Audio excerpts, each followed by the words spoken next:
Je pense que je ne vous apprends rien, mais très récemment Nintendo a fait une annonce quant aux 20 ans de Pokémon. Pour annoncer sans dévoiler ni images ni informations, la nouvelle génération de Pokémon Soleil et Lune. Mais un problème vient s'ajouter à cette nouvelle version.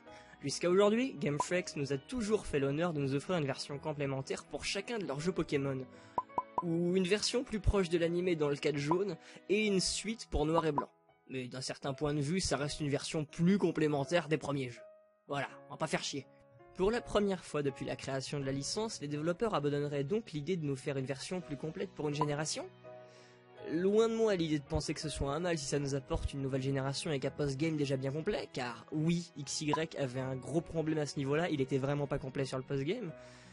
Et c'est donc là que j'en arrive à ma supposition, qui bien évidemment ne sont que des idées émises sans aucune source sûre, donc merci de ne pas prendre ce que je dis comme une vérité vraie, mais une simple supposition de ma part sans réelle suite actuelle.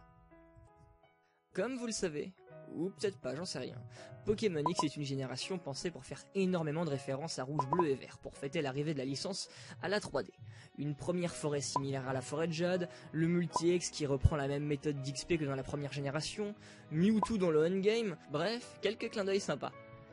Et dès les dépôts de nom de la nouvelle génération, Pokémon Soleil et Pokémon Lune, certaines personnes ont directement pensé à la relation avec les légendaires Ho-Oh et Lugia.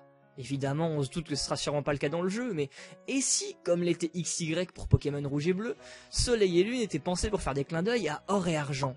De plus, Pokémon Rouge était sorti au Japon en 96 et Or Argent en 99, soit 3 ans après, le même nombre d'années qui séparerait XY de cette version Soleil et Lune si elle sortait bien d'ici la fin de l'année. Beaucoup de coïncidences en soi. Et quoi de mieux pour faire référence à l'une des générations les plus marquantes de toute la licence que de mettre deux régions dans le même jeu?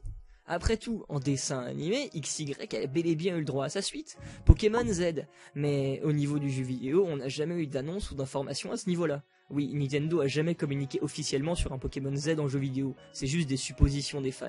Alors plutôt que de nous offrir une version complémentaire, pourquoi ne pas faire d'une pierre deux coups en nous offrant une version avec deux régions pour faire clin d'œil à la fois or et argent, et à la fois pour nous offrir un jeu beaucoup plus complet en contenu?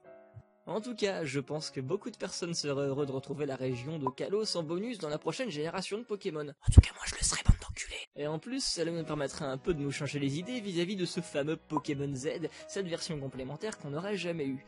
Néanmoins, tout ceci n'est qu'une supposition, et comme toutes les suppositions, il est fort probable que durant le courant de l'année, beaucoup d'annonces de Nintendo viennent littéralement fausser tout ce que je viens de dire dans cette vidéo. Génial, non?